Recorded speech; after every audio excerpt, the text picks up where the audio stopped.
Before I start the lecture, I would like to thank the Association for inviting me to give this talk and for the great honour of the BNPA Medal Award. I'm going to talk on neurosurgery for severe OCD, the past, present and future, and I'm going to cover the legacy of psychosurgery, current neurosurgical ablation methods for OCD, current deep brain stimulation targets for OCD, and neurosurgical developments for future treatment.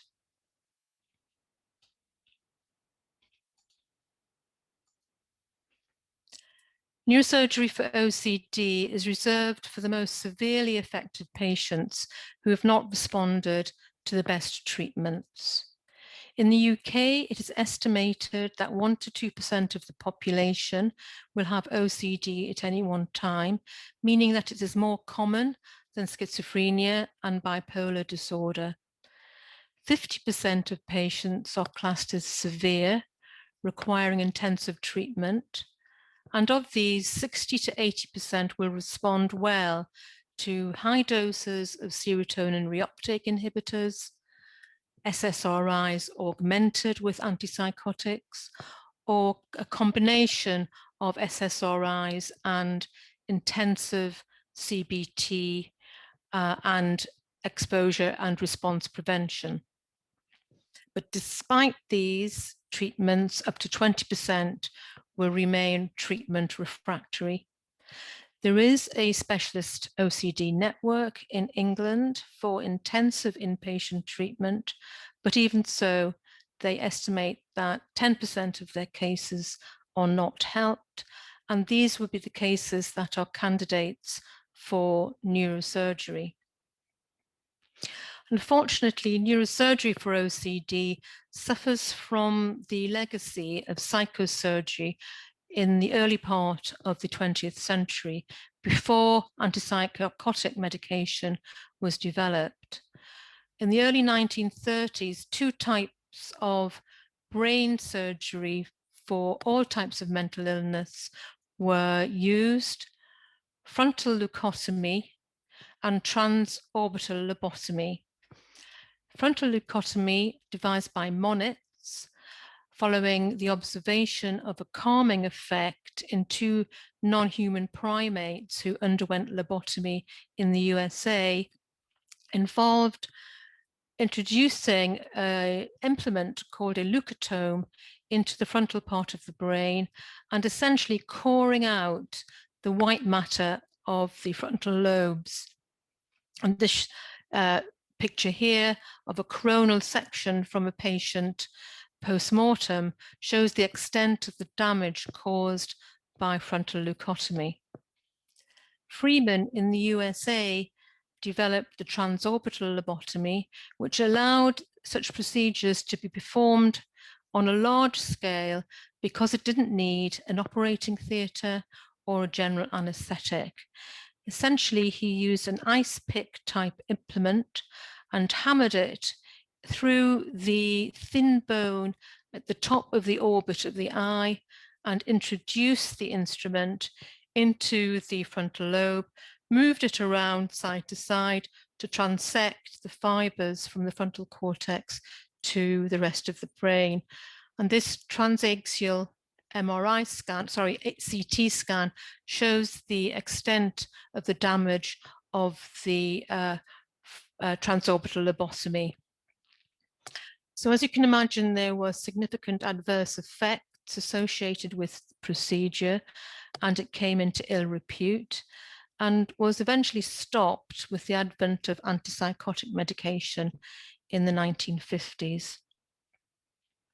But neurosurgery for mental illness didn't stop, and the techniques were refined by the development of stereotaxis and ventrotriculography, which can be used to make lesions more precisely because of the association between brain imaging and the use of a stereotaxis equipment. The first person to report an anterior capsulotomy was Talarak, who was a neurosurgeon who originally trained as a psychiatrist and believed in a network approach, and that you didn't need to cause such widespread spread damage.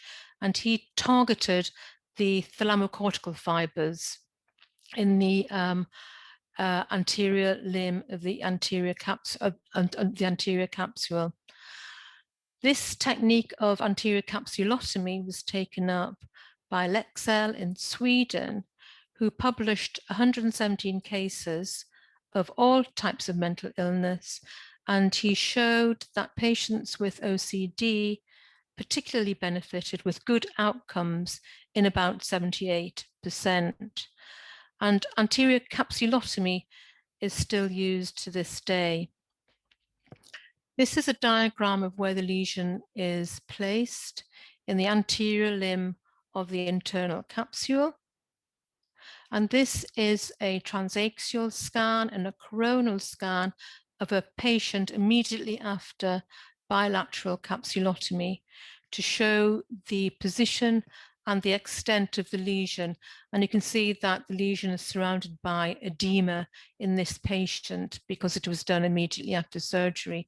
And you can see here the damage in the internal capsule on both sections.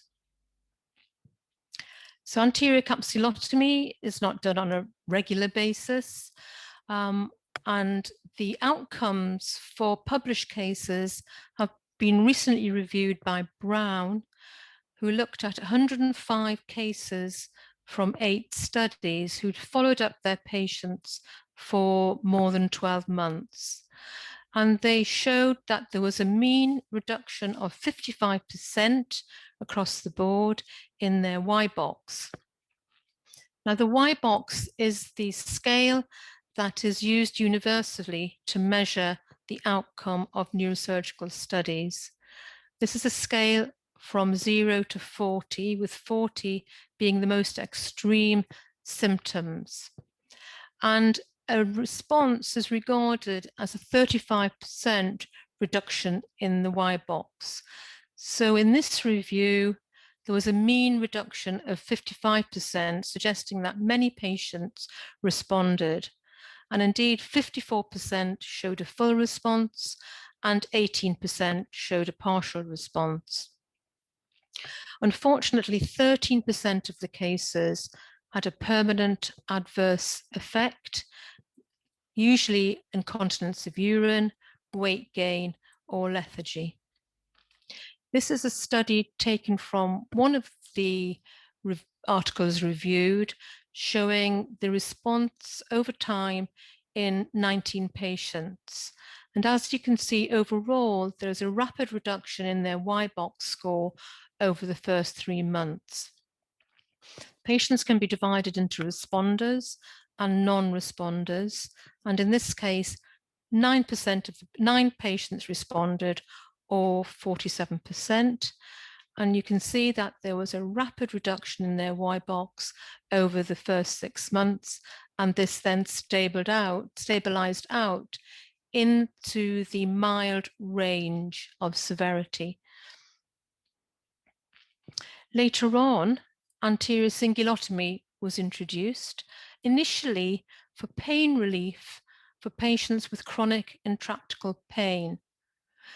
This procedure aimed at lesioning the connection between the anterior thalamic nucleus and the cingulate gyrus, and it was based on an understanding of the neuroanatomy of the emotional circuit of pairs. So they aimed to transact fibers linking the anterior cingulate and the anterior thalamic nuclei.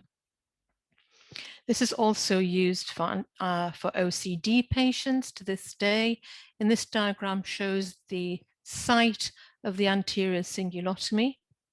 These are MRI scans of patients who've undergone bilateral anterior cingulotomy to show the site and the extent of the lesions in the coronal section, the sagittal section, and the transaxial section.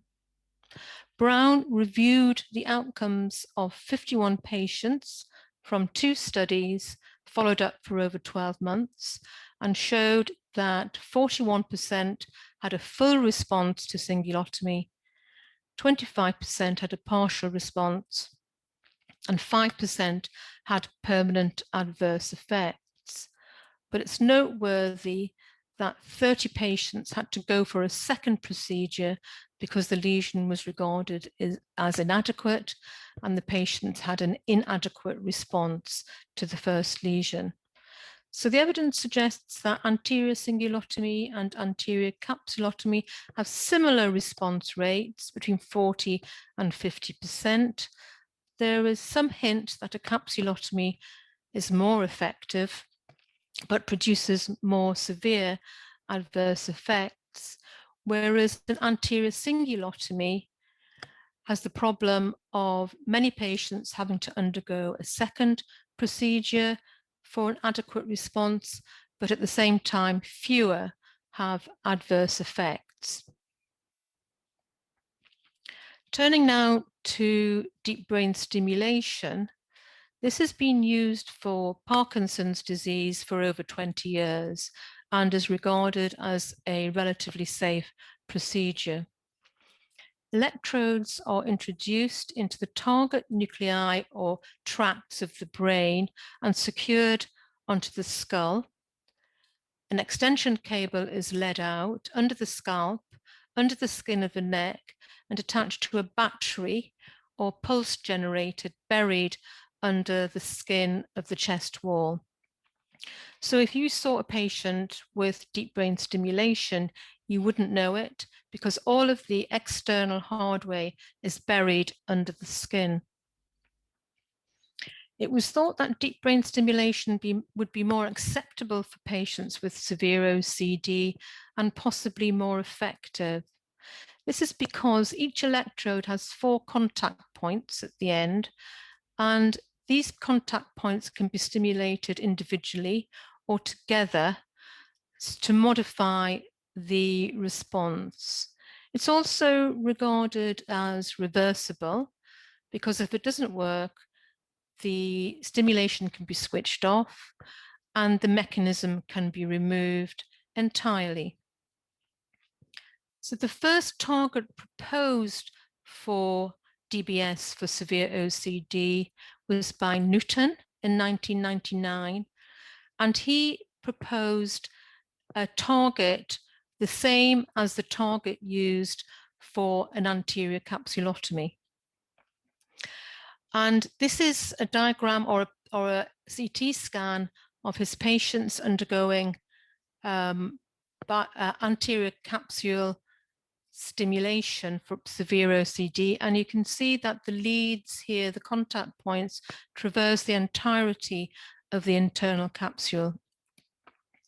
The internal capsule shown on this diagram contains white matter tracts coming from the frontal cortex in a topographical manner so that the dorsalmost fibers come from the dorsolateral prefrontal cortex and the ventralmost fibers come from the ventromedial prefrontal cortex or the orbitofrontal cortex.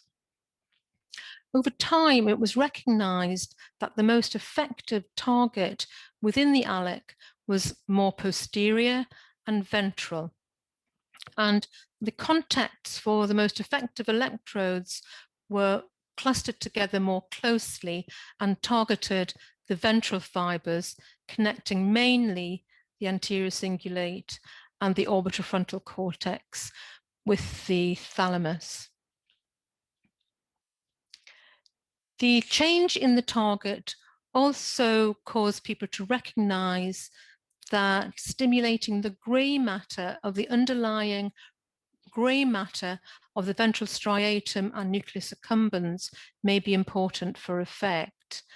And this was renamed the ventral capsule ventral striatal target so that the most ventralmost contact of the electrode was placed within the ventral striatum or nucleus accumbens. So not only were they able to stimulate ventral fibers in the ALEC, connecting the anterior cingulate cortex and orbitofrontal cortex with the thalamus, but also the contacts coming from the ventral striatum to the amygdala, hippocampus, and other limbic areas. The third target is the anterior medial subthalamic nucleus, and this was discovered on the observation of 3 patients who underwent subthalamic nucleus stimulation for Parkinson's disease, who also had comorbid OCD, and both the Parkinson's disease and the OCD improved. The subthalamic nucleus is in the midbrain and receives topographical projections from the cerebral cortex. In the most medial extent, it receives projections from the anterior cingulate, the orbitofrontal cortex, and this is the target for the electrodes to stimulate the subthalamic nucleus in OCD. It's important to recognize that these fibers also travel within the ALEC. So, summarizing the main study outcomes, most publications involve the nucleus accumbens, the VCVS, and the subthalamic nucleus. 2 of these studies are randomized controlled trials, the Dutch study and the French study, and this one from the USA and Belgium was an observational study of 26 patients. The nucleus accumbens and the VCVS study used 35% reduction in white box to denote a response, and the STN study used a reduction in Y box of 25% to denote a response. And this is a summary of the responses to each of these targets. All 3 of them showed a response rate between 55 and 60%.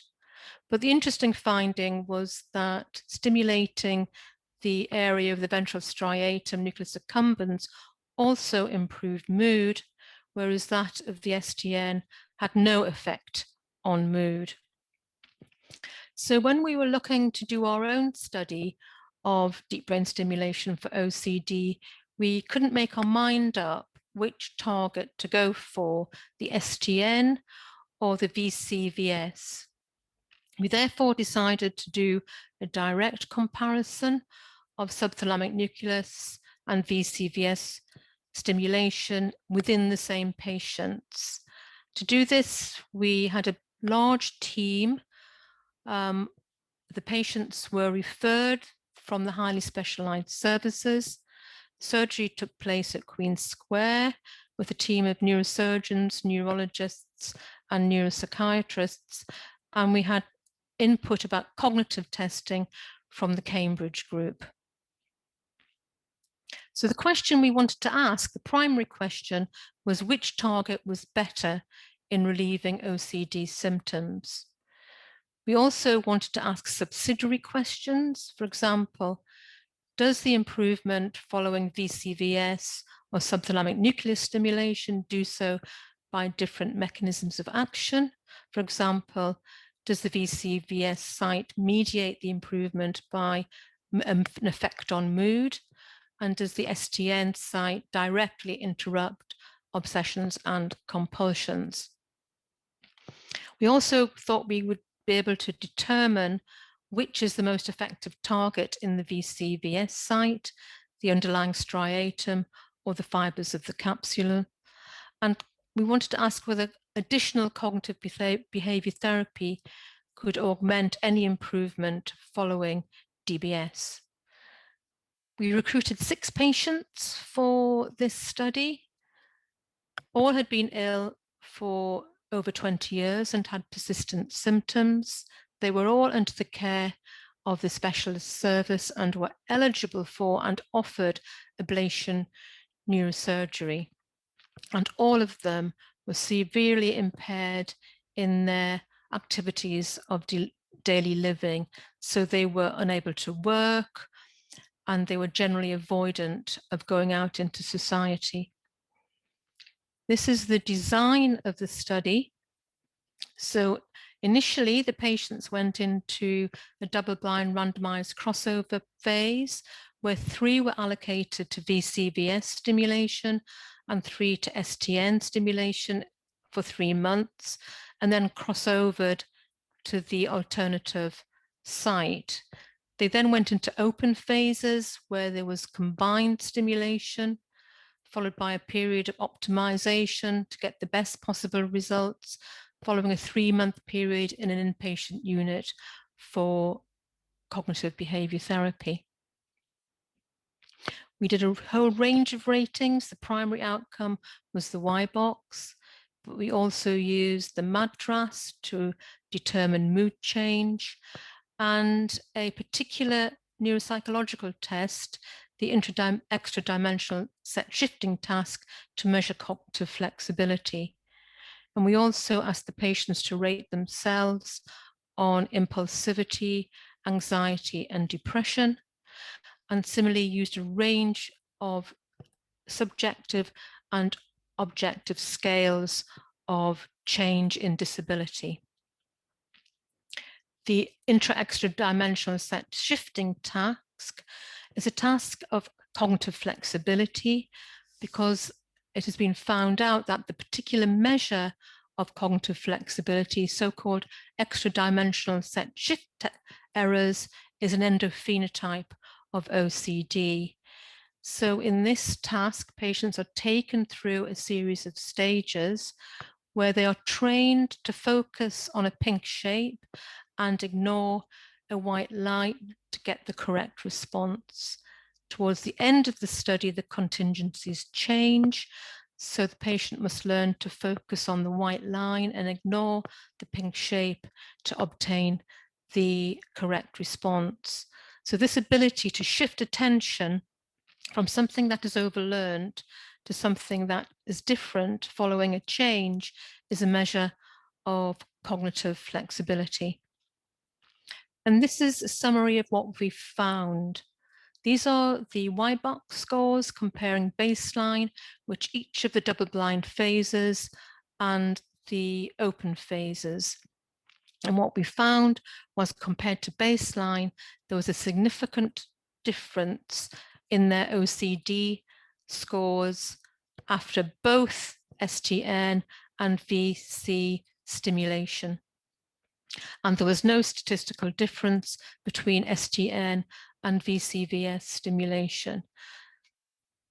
When we looked at depressed mood, we found a different pattern of impairments, so that mood was significantly reduced by stimulation of the VCVS site, but marginally so by the STN site. And there was a significant difference between change in mood between the 2 DBS sites. We had the opposite effect with respect to cognitive flexibility, and compared to baseline, we found that stimulation of the STN significantly improved flexibility, whereas that of the VC had no effect on cognitive flexibility. So we showed a dissociation in effects depending on the site of stimulation, with Y-box being significantly reduced by stimulating the STN and VCVS sites, with no statistical difference between the two, whereas the VCVS site improved mood and the STN site improved cognitive flexibility. This shows the response rate in our 6 patients over the different phases of the task. We found that after 3 months stimulation of the STN, 3 patients reached response criterion, and 5 patients reached response criterion following VCVS stimulation. And when they went into the open phase, when both sites are being stimulated, at the end of the trial, all patients showed a significant response. This shows the time course of response over 15 months of the trial. And you can see when one of the sites is being stimulated only, there is a rapid improvement over the first month in terms of their OCD Y-box reduction, and this tends to stabilize out but continue to reduce over the 15 months of the trial. but we found no significant changes between single stimulation and combined stimulation, or between optimal stimulation and optimal stimulation plus cognitive behavioral therapy. So after 6 months, the patients had moved from the extreme range into the mild or moderate range, and after 15 months, they moved from the extreme range to the mild range. When we looked at their subjective emotional change, we found a different effect. So the patient judged their mood and anxiety to improve following deep brain stimulation, but this had a greater effect following stimulation of the VCS and the ventral capsule compared to stimulation of the subthalamic nucleus. So we found then that in terms of mood, the VCVS stimulation had a greater effect on depression than the subthalamic nucleus. This summarizes the changes in our measures of disability. During the double-blind phase, we found that compared to baseline, there was a significant change in disability following stimulation of the subthalamic nucleus and VCVS in all patients. When we compared the STN and VCVS directly, we found that the VCVS improved disability measured by all three scales better than stimulating the subthalamic nucleus. So stimulation of both sites improved objective and subjective disability, but the improvement was greater following ventrocapsular ventral striatal stimulation than subthalamic nucleus stimulation. When we looked at the relationship between improvement in disability and change in clinical symptoms, we found that the improvement in disability was related to the improvement in OCD and not the improvement in mood. So in summary, we found that the VCVS and subthalamic nucleus stimulation was equally effective in reducing OCD symptoms, although numerically, the early response was better for the VCVS site. The anteromedial subthalamic nucleus site only improved cognitive flexibility in addition, whereas the VCVS site improved mood and anxiety more than the subthalamic nucleus site.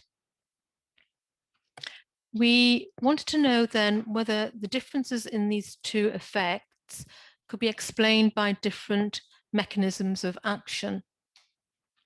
To do this, we calculated the volumes of tissue activation from the active contacts and the optimum stimulation amplitude. So we knew exactly where the electrodes were and the contacts were placed using the post-operative MRI scan. We knew which contacts were being stimulated and the amplitude of stimulation. For the VCVS electrodes, the dorsal contacts were most effective, and we found that the stimulation was confined within the anterior capsule and did not encroach on the underlying ventral striatum. For the STN electrodes, the most ventral contacts were effective, and the contacts were centered on the anterior and inferior medial subthalamic nucleus. So using this measure, we showed that the VCVS effect on OCD is due to white matter stimulation of the ALEC rather than direct stimulation of the underlying gray matter. We then used these volumes of tissue activation to perform a tractography study using an MRI scan performed prior to the trial to look at the streamlines being affected from each electrode site. And we showed that the ventral capsule VTAs were connected to the medial orbitofrontal cortex, the medial dorsal thalamus, the amygdala, and the habenula, whereas the STN VTAs were connected to the lateral, not medial, orbitofrontal cortex, the dorsolateral anterior cingulate cortex, the dorsolateral prefrontal cortex, and the medial forebrain bundle, suggesting that stimulation from both sides is affecting different neural pathways. And we suggest then that stimulation of the ventral capsule modulates mood and OCD, whereas stimulation of the subthalamic nucleus modulates OCD and cognitive function. Turning now to our long-term improvements, we have shown that following the end of the trial, the patients remained stable and well. One of the patients had the equipment removed because he found it difficult to cope with deep brain stimulation, even though he had a significant response. And his DBS mechanism was removed at 18 months. So we had 5 long-term follow-ups. We found that improvement in disability remained stable over 4 years. And this shows the effect in the different patients. It's probably best illustrated by this patient who has written an article for OCD Action newsletter. She said, "All I did was eat, drink, and use the loo and sleep." She would go into the loo for 14 hours because she was mentally reviewing every single action to avoid contamination. It would take her 2 to 3 hours to walk across the room to her bed and 1 hour to lift her legs up to the bed and lie down. She only showered, changed her clothes, and brushed her teeth once a month because it was so painful to do. She said there was something going on in my brain that prevented me from stopping my rituals. During the early stages of DBS, she began to feel happy with a great sense of looking forward to life. She realized that she could walk more quickly, that the need to review her actions subsided, and she could go in and out of the loo in 10 minutes. 6 years later, although she still has moderate OCD, she lives completely independently and is doing volunteering. She has traveled extensively, both on her own and with her partner. So how do our DBS findings fit with the neurobiology of OCD? Well, the OCD circuit, here defined by Malad and Rausch, suggests that there is hypermetabolism in 3 areas of the prefrontal cortex, projecting down to the basal ganglia, which then project to the thalamus and then loop back towards the 3 cortical areas.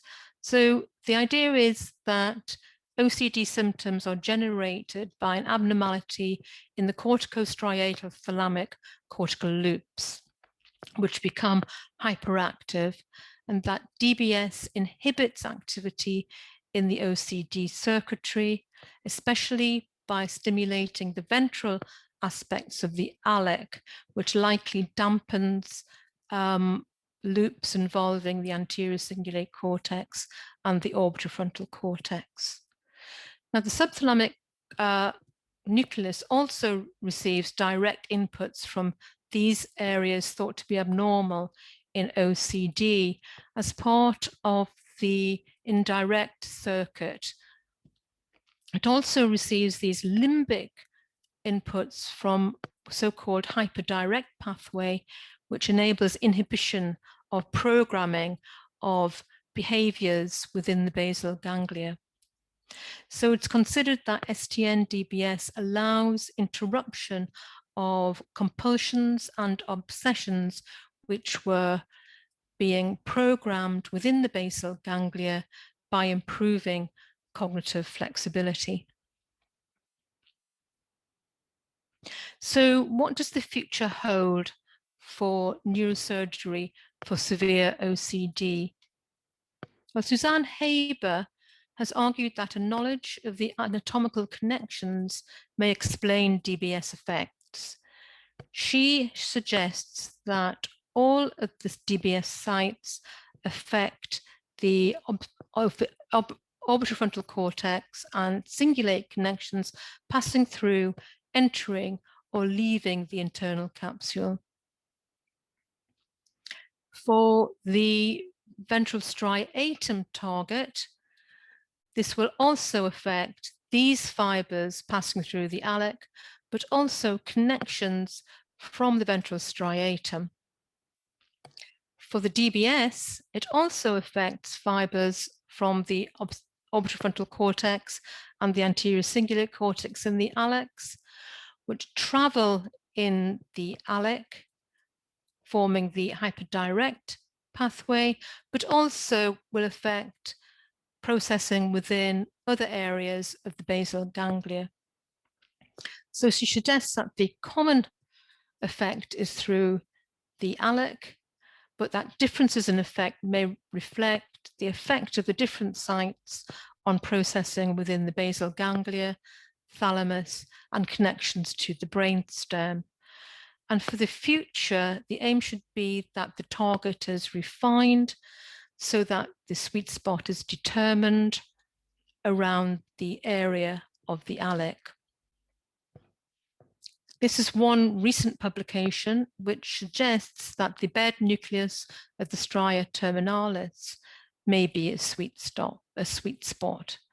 This study by the Belgium group shown that their active contacts varied from being placed in the ALEC and the bed nucleus of the stria terminalis, and that 83% of their patients responded over time, which is better than previous studies, and that stimulating the bed nucleus of the stria terminalis or both areas of the brain together is more effective than stimulating the internal capsule alone. And Haber points out that the bed nucleus of the stria terminalis is located adjacent and caudal to the ALEC and captures fibers from the prefrontal cortex to the thalamus, exiting the ALEC. So this may be a sweet spot that manages to capture thalamic fibers exiting the ALEX, but also the connections themselves of the bed nucleus of the stria terminalis to the limbic system. Another method for refining the targets is to use so-called connectomics. This is similar to the method that I showed you earlier on for our study, when structural MRI is used to define common connections. This was performed by Andreas Horn in Berlin, using data from the Cologne group, which stimulated the ALEC, the Grenoble group, which stimulated the STN, the Madrid group, which stimulated the nucleus accumbens, and our patients. Like our study, they determined the volumes of tissue activation and used these as seeds for tractography to determine the pathways that were likely to be being stimulated from each of the sites. In addition, they used an algorithm using the change in Y-box pre and post deep brain stimulation to weight each fiber. This shows all of the connected fibers from the subthalamic nucleus group and the ALEC group, and this shows the fibers that predicted a positive outcome using change in Y-box, which suggest a much more refined area of the brain.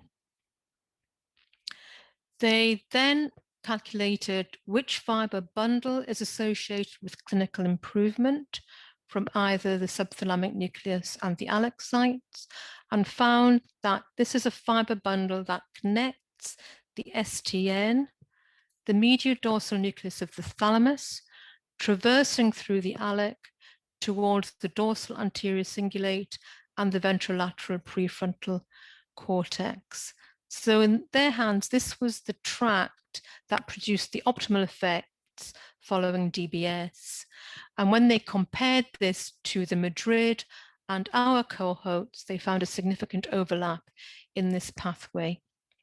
So it is possible with more refined techniques then to use tractography to identify for individual patients which may be the appropriate target for the best outcome. In the final part of this talk, I want to talk about ablation, neurosurgery, and I've called this bit Back to the Future. And this is because deep brain stimulation is very effortful for both patients and clinicians. The patients have to keep coming back for checking and changing of the stimulation parameters, and they are followed up for life by the clinical services. Ablation techniques are becoming more refined over time, and the adverse effects have been reduced. And this requires a single intervention only, and may be much less burdensome for the patient and the clinical team. This is a study which has directly compared the outcomes of patients having undergone deep brain stimulation of the capsule and capsulotomy. And they divided the patients into those who obtained a response and those who did not obtain a response. And they found that there was no difference between the proportion of patients who responded using either methodology.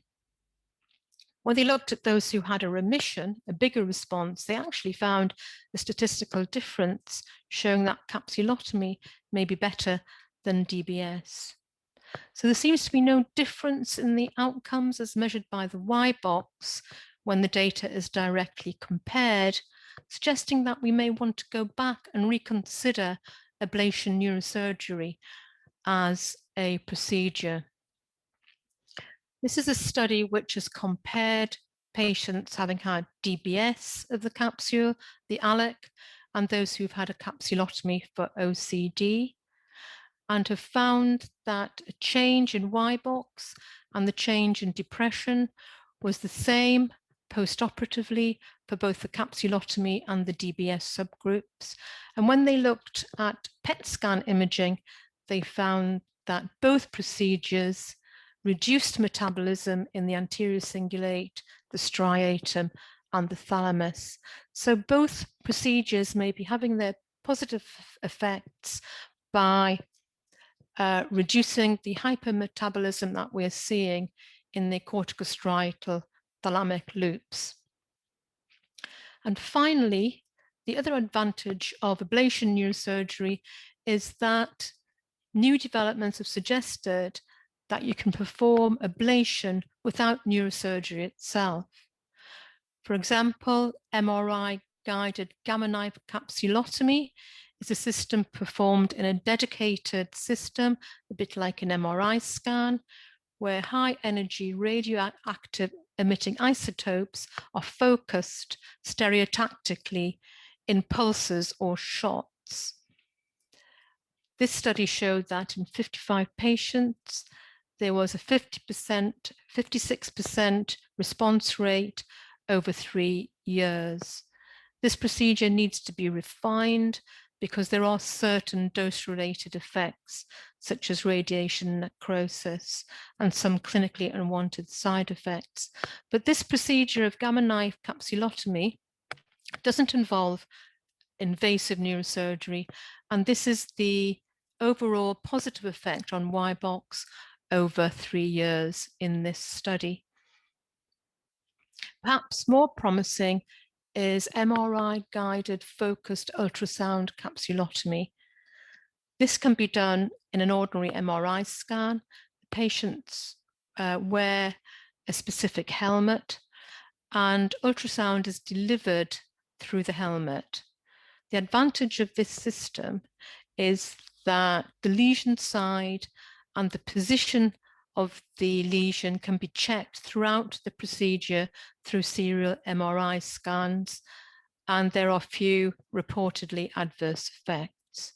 And this is a study from 11 patients followed up over 24 months. They got a 55% response rate, similar to more invasive capsulotomy, and there was an improvement not only in Y-box, but also in anxiety and depression and their everyday function. And more people are using this form of ablation without neurosurgery, and there's been a recent study from the Toronto group showing highly effective results. So to summarize, current deep brain stimulation targets all modulate fibers passing in the anterior limb of the internal capsule, connecting the anterior cingulate and the orbitofrontal cortex to the thalamus and brain stem. And these fiber pathways are known to be abnormal in patients with OCD. The differences that we see from the different targets may reflect differences in the additional brain area affected other than the ALEC. So improvements in outcome may involve collaborative efforts across centres, adopting common approaches and nomenclature for their targets, with the aim of defining the sweet spot or the best target within the ALEC. We may be able to develop personalized targets through individual tractography, and anterior capsulotomy, which we now know has similar rates of improvement of OCD symptoms, may have a resurgence. And we think that possibly ablation techniques that avoid invasive neurosurgery may be less burdensome for patients and services and equally effective as DBS. But ultimately, we know that patients don't like the idea of having tissue destruction in their brain. And my guess is that in the future, it will be a patient choice to opt for the best form of ablation neurosurgery and the best form of deep brain stimulation.